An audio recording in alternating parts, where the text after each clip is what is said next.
Shalom and welcome again to another edition of Seekers of Meaning, the podcast TV arm of Jewish Sacred Aging. Welcome.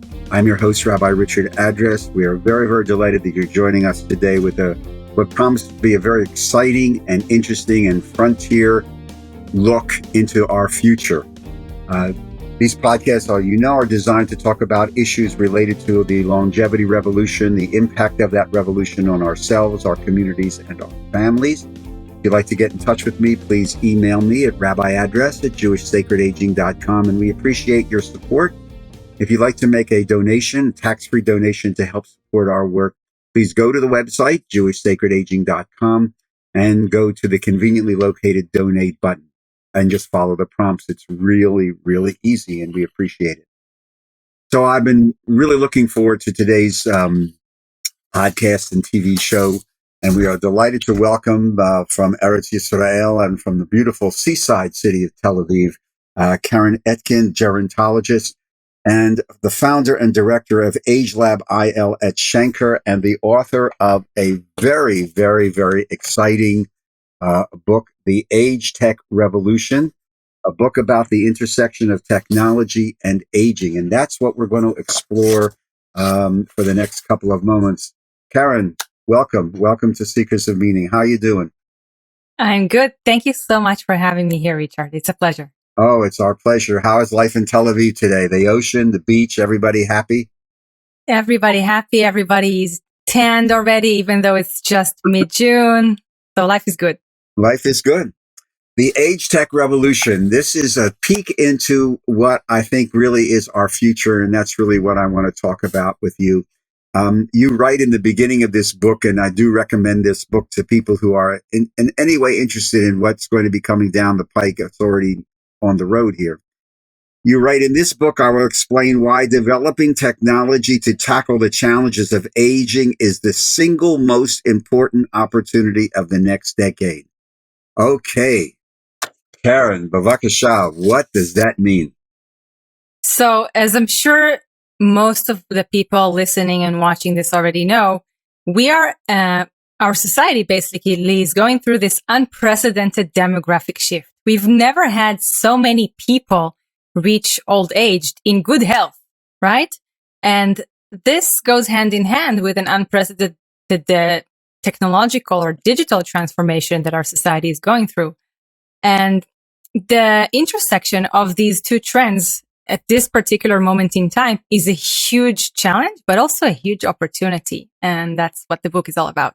So you write somewhere about a third of the way through about this transitional, pivotal point moment in the growth. And you have some statistics there that are all over the world right now, especially in the United States, where we're being told by within the next decade, the numbers of people over 65 will be greater than the numbers of people under or teenagers and lower, the first time in the United States history. And we've talked a little bit about this in the classes that I teach on caregiving stuff and also on other podcasts about this shift, especially in the United States healthcare system. But you talk about this fourth industrial revolution. What does that mean? What's the fourth industrial revolution? So the fourth industrial revolution is this digital transformation that we are currently all going through and feeling it in our day-to-day lives. So much of our lives has become digital in the past few years, and even more so during the past 2 years because of COVID, right? Mm-hmm. Since March of 2020, the window became the computer screen or the tablet, whatever, became the window to our world for like almost 2 years. And on top of that, so many services and interactions that used to be in person have gone digital. So banking, online classes, even fitness classes today are online. And within our families, the whole family conversation in some families is digital. And so if we're not making a purposeful effort to make sure everyone is included in this revolution, including people who aren't necessarily digital natives, we might be leaving people behind. So in my family, we see an example of it. WhatsApp, for example, is a messaging app that's very popular here in Israel. So we have a family WhatsApp. And I have one grandmother who owns a smartphone and taught herself how to use it. So she's part of the family conversation. And one grandmother who doesn't own a smartphone or a computer. She doesn't want to. She doesn't want to learn how to use these devices. And this means that despite our best efforts, we can't include her in the digital family conversation. So it's not on purpose that anyone is excluded. It's just because technology is changing so fast, and not everyone is able to adapt or can afford to adapt because technology is expensive. So if we're not really thinking about everyone, we might be leaving people behind. You know, you open the door here to this idea of community. I mean, the digital revolution is hitting, obviously, because of COVID, worship services, synagogue, all over the world. And that's not going to go away. That's for the future. That's synagogues who fail to adapt will be out of business within a generation if it takes that long. So we get this conversation a lot, you know, oh, digital services are fine, Zoom services, but it lacks community. You know, where's the community? And yet people of a certain generation, a little bit younger than me, basically say, well, we're just redefining community. Talk to me about your particular position on this. Do we have to redefine what community means now? This is a great question, Richard, and I'm actually interested in hearing your thoughts on this after the past 2 years. So I feel like, yes, it's true that some aspects of our community or some past communities have faded away because of technology. However, new communities are being established and created as we speak, right? So online communities are able to connect people from different geographies. And in fact, we see many examples over the past 20 years of people meeting online and forming communities that never could have been created if it wasn't for the internet, if it wasn't for computers. And I agree that there is that meeting people for a conversation or for a book club or for joint prayer and having everyone in the same room isn't the same thing as meeting people online. However, we have new forms of communication now that, and I don't want to say that they're better, but they're new. They're something new, and they enable us to do things that weren't possible in the past. So I wonder, like, what's your take on this? No, the more I do this, and because of our work on Jewish segregation, we're doing a lot of teaching the last couple of years, all online, the synagogues all over North America, and classes, etc., and meetings, obviously. And I am now convinced that in my understanding of Jewish history, the way I was taught and the way I believe, we're just in a phase of innovation. We're just creating a different definition of what community is. It's neither better or worse. It's just different. As we've always evolved different Judaisms, which is how we've survived, which is really how we've survived as a people. We've just innovated and adapted to where we are and where the situation is. Well, we're faced with this new things. So I take a look at my grandchildren in their teens and younger. They're very comfortable with this. They're very comfortable with this. I take a look at millennials who that's part of their community. It's neither bad or, good. They're comfortable sitting with people. They're comfortable in a community online. That's part of the adaptive process of what's happening now. So I'm much more open to this. And I think it's kind of exciting, actually, which is one of the reasons why I wanted to talk to you and why I was very, very interested in this book. Keren, did you have an aha moment? What was the motivating factor for you to get interested in this? Well, I'm a gerontologist by trade. Right. And for the first half of my career, I worked in the nonprofit sector in community services for older adults. And while we were doing some really impactful work, and I felt like I had a sense of purpose when I woke up in the morning and went to work. I realized that what we were doing wasn't really scalable. And I'll give you an example. In one of the last nonprofits that I worked with, we worked with Holocaust survivors. And from time to time, we would encounter people who were lonely, right? And they would ask us for volunteers. So the volunteers would come visit them once or twice a week, spend an hour or two with them, with the hopes of making them feeling less lonely and less alone. And while there were a lot of really meaningful connections that were formed between volunteers and these Holocaust survivors, I'm not sure that it really made many of them feel less alone or less lonely, because they still had 5 or 6 days of the week, 20 hours every day, when they were all by themselves. And so even if we connected a person to 7 volunteers, each for 1 day of the week, I'm not convinced that we made a real significant difference that was measurable. I'm sure we made an impact, but it wasn't scalable, and we had like a limit to the number of volunteers that we had, and the number of people we could help. And so when I got the offer to join Intuition Robotics and build a robot that would bridge the digital divide and connect everyone to this wonderful digital world that we are all a part of, and help people communicate with family and friends through digital means that weren't necessarily available to them via a computer or a smartphone or a tablet, I was really, really excited about this opportunity, because if we got it right, we could potentially help millions of people.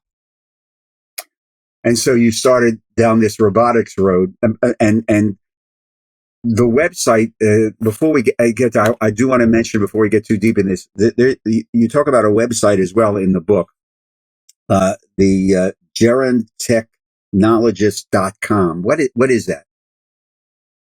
So the Gerund Technologist is a media platform that I had created it initially while I was working at Intuition Robotics, because I realized that when I say we, I mean the startup, we were part of this big ecosystem, and there were hundreds of startups developing all kinds of technology to tackle the various challenges of aging. And so I initially created it as a platform to just host the annual AgeTech Market Map, which is an annual review of hundreds of really wonderful AgeTech startups from all over the world.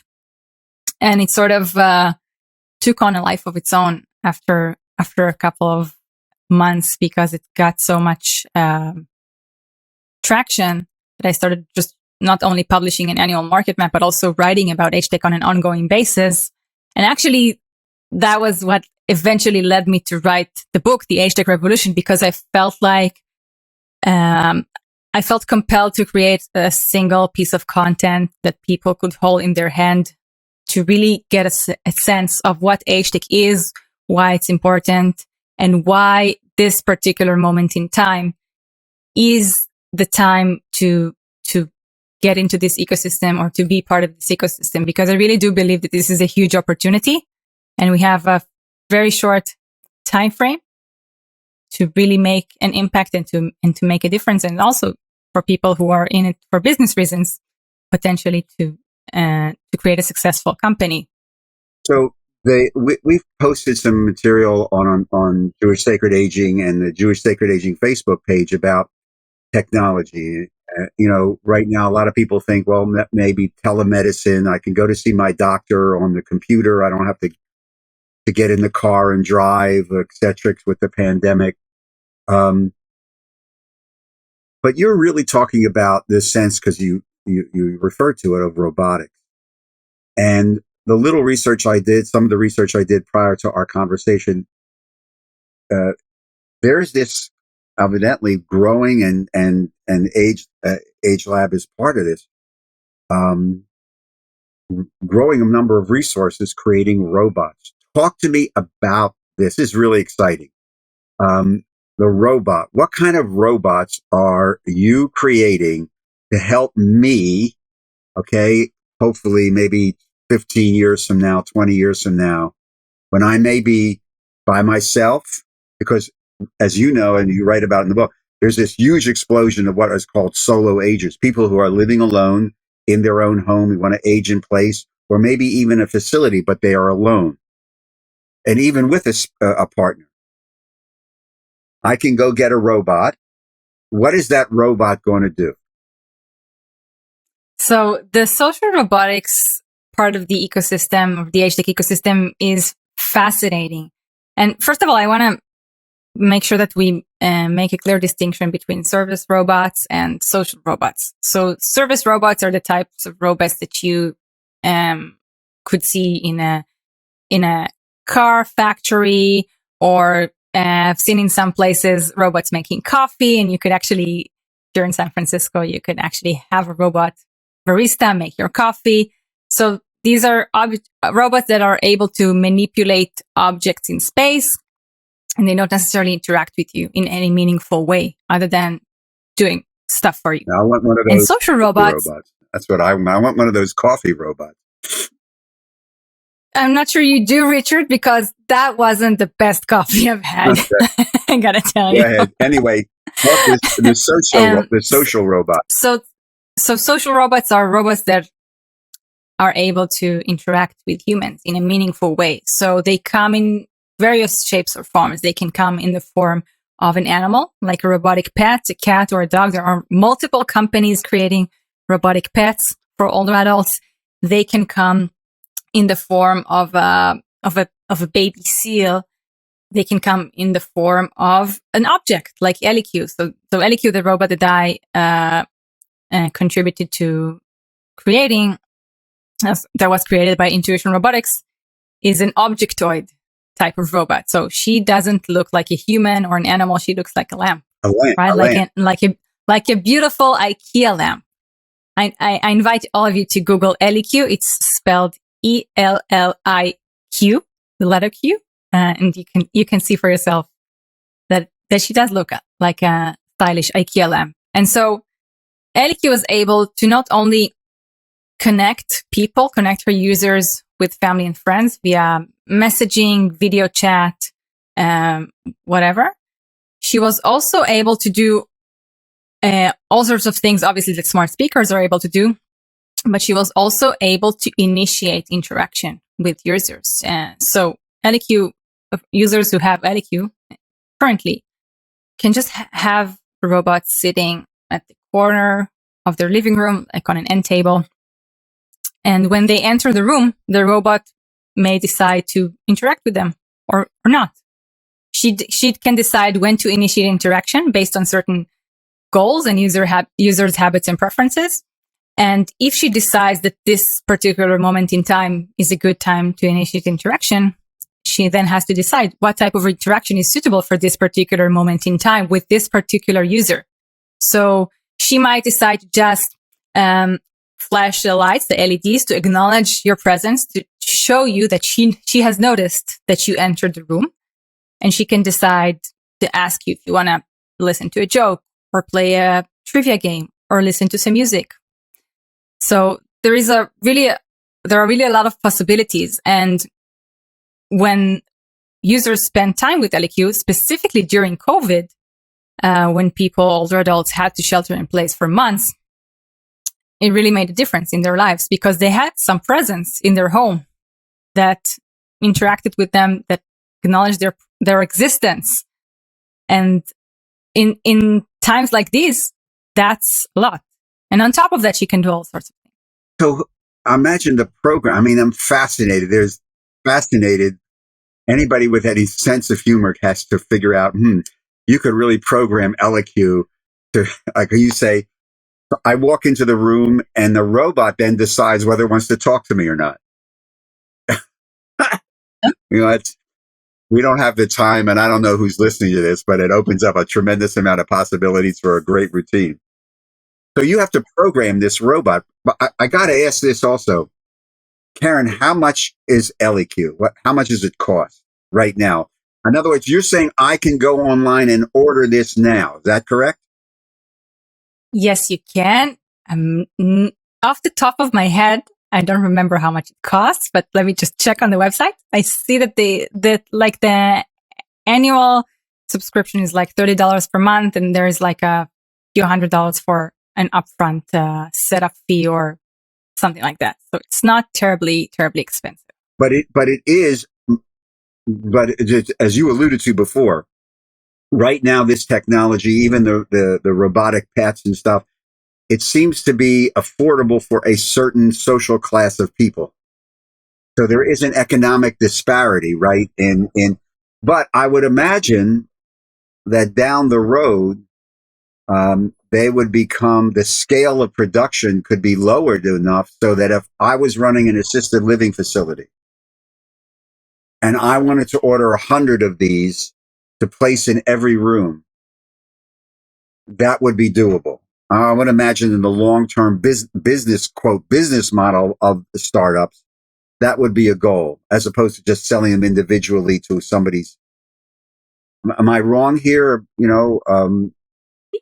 It definitely makes a lot of sense, and the economic disparities are an issue that are worth talking about, because it's not just when purchasing robots that's an issue. It's also when getting connectivity.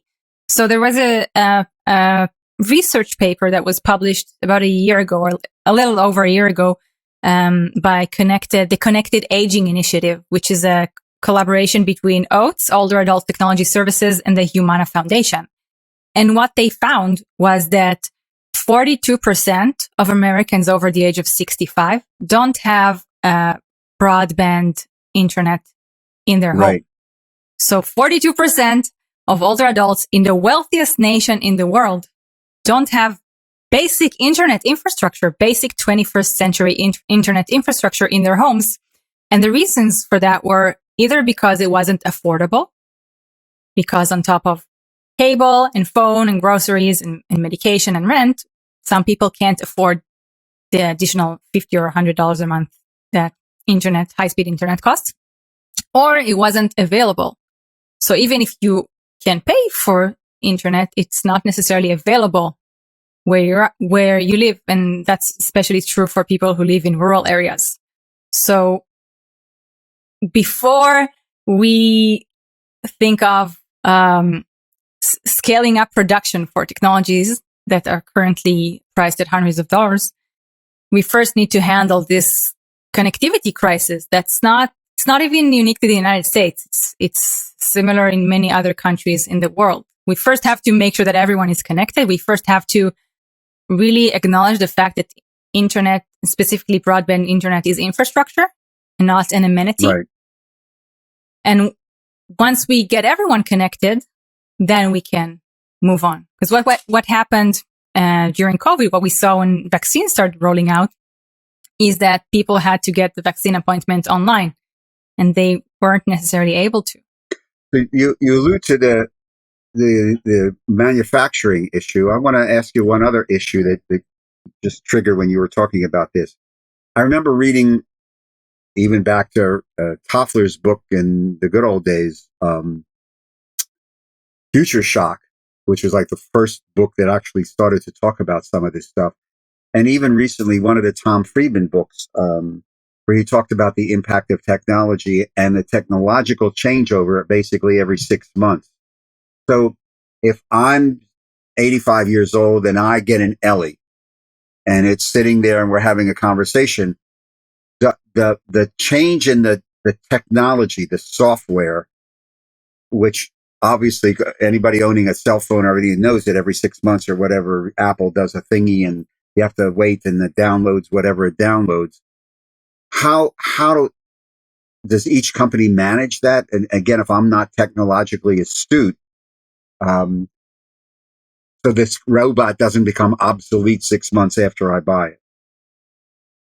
So most of the hardware companies today, like you said, they are able to send you software updates remotely. And LEQ is no different. She can be updated over Wi-Fi, and it shouldn't require any specific or special action from the users to do it. It can just happen in the background. We're talking again with Keren Etkin, the gerontologist, the founder and director of AgeLabIL at Schenker, coming to us from Tel Aviv. And she's the author of this wonderful book, The AgeTech Revolution, a book about the intersection of technology and aging, about what's going to be happening to us and the opportunities for us in the next decade or more. How is this robotic technological revolution, Keren, going to impact healthcare? So it's already is, right? So what's happening in healthcare is that healthcare providers today understand that they have to provide their service through digital means, right? So telehealth suddenly became the new norm during COVID. And we also have multiple sensors that are home sensors that are able to support telehealth. So if you want to see your doctor virtually, you should be able to use home sensors to take your measurement, blood pressure, blood oxygen level, whatever the doctor needs to see to really assess your current situation and provide you with the best solution for whatever problem it is you're experiencing. So there's that aspect, which again, it's not only helpful during COVID, but it's also helpful for people who live in remote areas and don't necessarily have access or that even the transportation to get to see their primary care physician on a regular basis, right? They can see them remotely now. And on top of that, what we'll eventually probably see in healthcare is, like you said, more robotics and automation entering hospitals or nursing homes, right? So we know that one issue in direct care for direct care workers is injuries, right? Because they have to physically manage patients and lift patients, and that creates injuries. It's likely that in the foreseeable future, we will see exoskeletons deployed in hospitals and in nursing homes to help humans do the heavy lifting without getting injured. And in fact, these types of exoskeletons are already in use in other industries like agriculture, right? And we also see actually in agriculture, we see robots doing a lot of stuff that humans used to do that they don't have to do anymore. Like even to the extent of picking up, not necessarily fruit, but herbs or whatever, picking them off the ground. So I think it's likely that we'll see robotics and automation enter healthcare and also enter our homes more and more in the next few decades. So we already have robot vacuum cleaners, right? Millions of people, if not hundreds of millions of people, have iRobots or all sorts of robotics mops.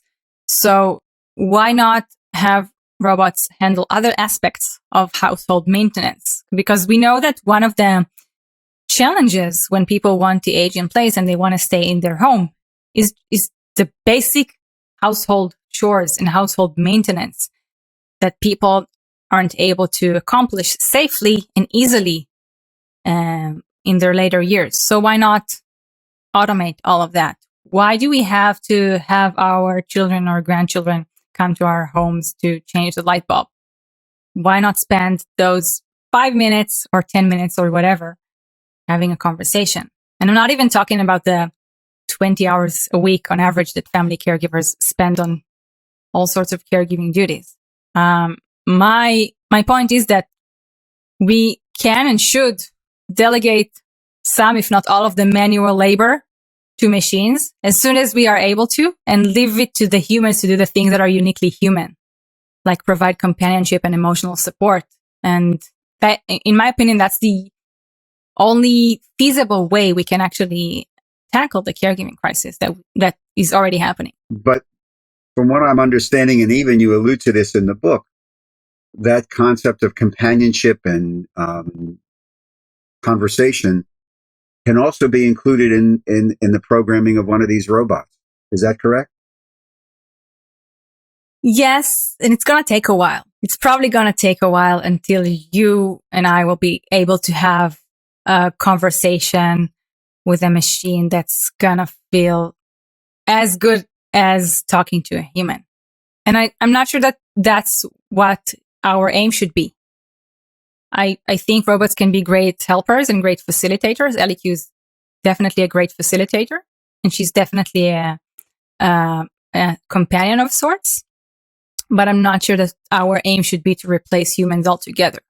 That being said, we know that for some humans, they don't have any form of human companionship, right? They don't have any connections to other human beings. And while that's unfortunate,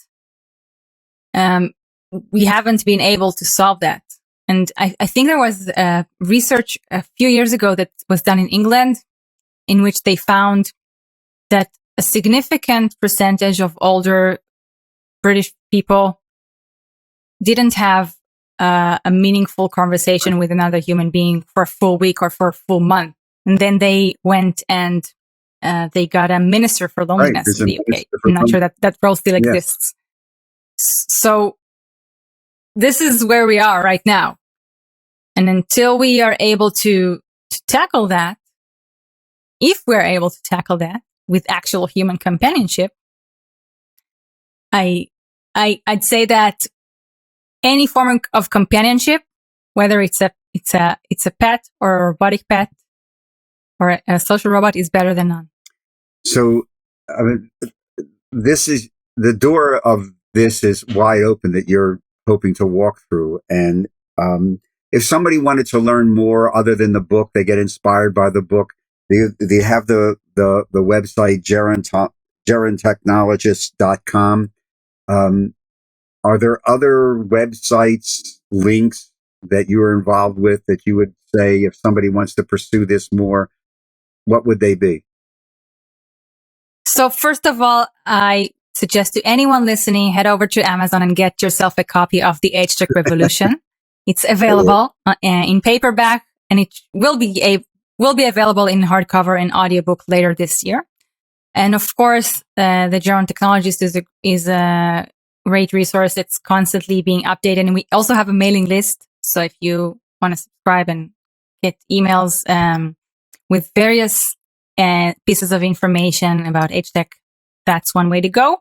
And I also like to follow other people that I really look up to in this space. So if you're on social media, I highly recommend following people like Mary Furlong or John Warner or Joe Coughlin, or following even organizations like the Center for Aging and Brain Health Innovation or AgeWell or the AARP Innovation Labs.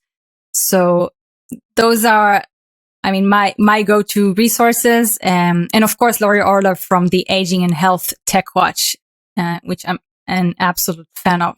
So those are my go-to resources. And we should mention too, this is being posted in the middle of July, but you're going to be keynoting a conference with Jerry Rothkopf, who just did a podcast for us.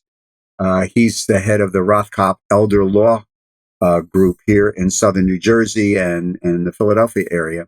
And they have a series of conferences, and you're going to be, I think it's in October. I think you said maybe October 20th, keynoting a conference specifically on this. Well, your keynote, obviously.